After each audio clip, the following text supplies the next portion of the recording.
नमस्कार मित्रांनो. तर अहिल्यानगर येथे अंगणवाडी सेविका या पदासाठी नवीन भरती निघालेली आहे. तर त्याच्याबद्दलची संपूर्ण माहिती आपण या व्हिडिओमध्ये जाणून घेणार आहोत. तर आपल्या पदाचं नाव असणार आहे अंगणवाडी मदतनीस. नोकरी ठिकाण असणार आहे अहिल्यानगर. यासाठी शैक्षणिक पात्रता लागणार आहे 12वी पास. वेतन किंवा मानधन असणार आहे आपल्याला 7,500 रुपये पर मंथ. वयोमर्यादा आहे मिनिमम 18 मॅक्झिमम 35 वर्ष आणि विधवा उमेदवार असतील तर त्यांच्यासाठी मॅक्झिमम एज असणार आहे 40 वर्ष. अर्ज यासाठी ऑफलाईन पद्धतीने करायचे म्हणजे बाय पोस्ट आपल्याला यासाठी अप्लाय करायचं किंवा आपण स्वतः जाऊन तिथं देऊ शकतो. अर्ज करण्याची शेवटची तारीख आहे 22 जुलै 2026. अर्ज सादर करण्याचा पत्ता आहे बाल विकास प्रकल्प अधिकारी नागरी अहिल्यानगर शहर वेदांत कॉलनी पहिला मजला डॉक्टर सातारकर हॉस्पिटल शेजारी बागरोजा हडको दिल्ली गेट अहिल्यानगर या ठिकाणी आपल्याला तो अर्ज सादर करायचा आहे. तर डिटेल जी जाहिरात असणार आहे ते आपण डिटेल मध्ये इथं बघून घेऊ. तर अटी आणि शर्ती बघू. तर पहिला आहे शैक्षणिक पात्रता. अंगणवाडी सेविका व मदतनीस या पदासाठी अर्जदार किमान 12वी उत्तीर्ण असणे आवश्यक आहे. आपण बघितलेच आहे. इयत्ता 12वीचे गुणपत्रकाची सत्यप्रत अर्जासोबत जोडणे आवश्यक असून सदर गुणपत्रक नसल्यास अर्ज अपात्र ठरवण्यात येईल. तर यासाठी आपल्याला 12वीचं जे आपलं सर्टिफिकेट असणार आहे ते गरजेचं असणार आहे. त्याच्यानंतर वास्तव्याची अट. तर उमेदवार महिला हा स्थानिक रहिवासी असणं तिथलं गरजेचं आहे. म्हणजे अहिल्यानगर जिल्ह्यातील रहिवासी असणं गरजेचं आहे. स्थानिक रहिवासी म्हणजे ज्या शहरातील अंगणवाडी मदतनीस पदासाठी अर्ज केलेला असेल त्याच शहरातील रहिवासी महिला अर्जदार असणे आवश्यक आहे. यासाठी रहिवासी दाखला म्हणून शासकीय दस्तावेज म्हणजे आपल्याला रेशन कार्ड असेल, मतदान कार्ड असेल, वीज बिल असेल किंवा घरपट्टी इतर आवश्यक कागदपत्रे इथं जोडणं आवश्यक असणार आहे. त्याच्यानंतर वयाची अट आपण बघितलेलीच आहे. इथं किमान 18 वर्ष आणि कमाल 35 वर्ष राहणार आहे आणि विधवा उमेदवारांसाठी 40 वर्ष एज राहणार आहे. त्याच्यानंतर नेक्स्ट आहे लहान कुटुंब.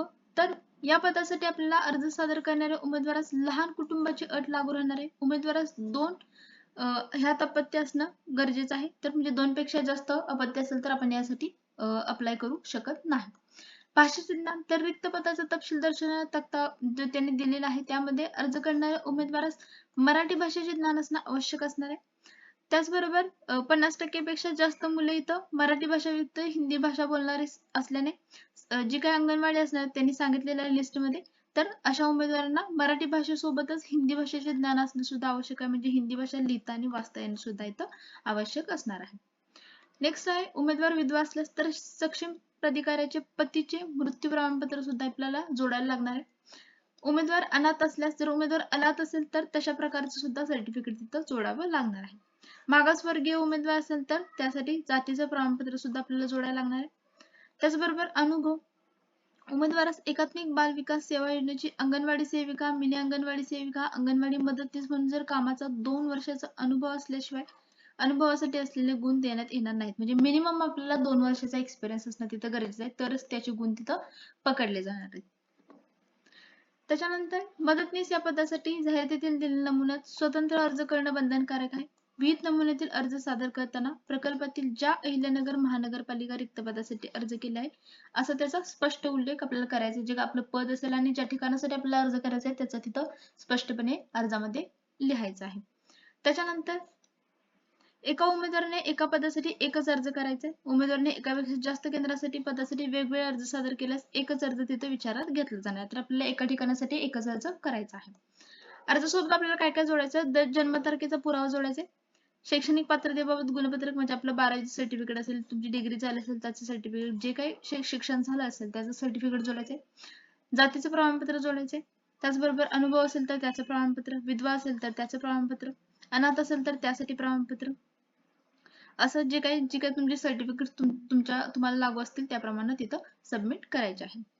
अर्जात शहराचं नाव, पदाचं नाव नमूद केलेले नसणे, अर्ज अपूर्ण भरलेला असणे, खाडाखोड असणे, उमेदवाराची विहित ठिकाणी स्वाक्षरी नसणे, अर्जाच्या सोबत सर्व आवश्यक प्रमाणपत्रांच्या छायांकित किंवा साक्षांकित प्रती नसणे या कारणामुळे अर्ज हा अपात्र ठरवला जाऊ शकतो. म्हणजे आपल्याला याच्यासोबत एक ऍप्लिकेशन फॉर्म आहे. तो ऍप्लिकेशन फॉर्म भरून जे काही त्यांनी आता वरती डॉक्युमेंट सांगितलेत ते सगळे डॉक्युमेंट्स आपल्याला सेल्फ अटेस्टेड म्हणजे त्याची झेरॉक्स काढून त्याच्यावर एक साइन करून आपल्याला खाली ते द्यायचं आहे. तसं जर सांगितलेल्या नमुन्यात नसेल तर अर्ज हा अपात्र ठरवला जाईल. त्याचबरोबर इथे दिलेलं आहे अंतिम तारीख असणार आहे आपल्या यासाठी ऍप्लिकेशनची 22/7/2026 म्हणजे 22 जुलै 2026. तर त्याच्यानंतर आलेले अर्ज इथं स्वीकारले जाणार नाहीत. त्याच्यानंतर निवड कार्यपद्धती. तर निवड कशा पद्धतीने होणार आहे ते बघू.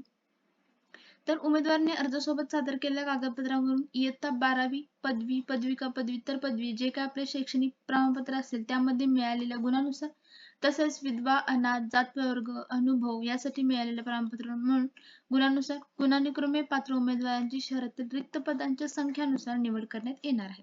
या पदासाठी कोणतीही लेखी परीक्षा किंवा कोणतीही मुलाखत घेतली जाणार नाही. जे काय आपले 12वीचे मार्क्स असणार, जी काय आपली शैक्षणिक पात्रता, जात असेल, जे काय आपलं प्रमाणपत्र असणार आहेत त्यांच्या बेसिसवर आपल्याला तिथं मेरिट लिस्ट आपली बनणार आहे. अर्जासोबत जोडलेल्या प्रमाणपत्रानुसार शासनाने नमूद उमेदवारांना इथं गुण देऊन प्राथमिक गुणवत्ता यादी प्रसिद्ध करण्यात येणार आहे. त्याच्यानंतर अंतिम निवड झालेल्या उमेदवारांनाच निकालाबाबत कळवण्यात येणार आहे. ज्यांचं सिलेक्शन झालंय त्यांनाच कळवलं जाईल. बाकी उमेदवारांना इथं पत्रव्यवहार केला जाणार नाही. निवड प्रक्रिया सुरू झाल्यानंतर किंवा नियुक्तीनंतर कोणत्याही क्षणी उमेदवारांनी अर्जात किंवा अर्जासोबत दिलेली माहिती कागदपत्रे जर खोटी असतील, काही माहिती दडवून ठेवली असेल तर तिथं आपल्याला भरती प्रक्रियेतून अपात्र ठरवलं जाईल. लास्ट पॉइंट आहे आपला निवड झालेल्या उमेदवारांना सर्व अटी शर्ती आपल्याला ज्या काही ह्या अटी आहेत त्या सगळ्या आपल्याला मान्य आहेत अशा पद्धतीने आपल्याला 100 रुपयाचा एक स्टॅम्प पेपर आपल्याला करून देणं बंधनकारक असणार आहे. तर ही होती याबद्दलची संपूर्ण माहिती. तर तुम्हाला ही माहिती आवडली असेल तर आपल्या व्हिडिओला लाईक करा आणि अशाच नवीन अपडेटसाठी आपल्या चॅनलला सबस्क्राईब करा. थँक्यू.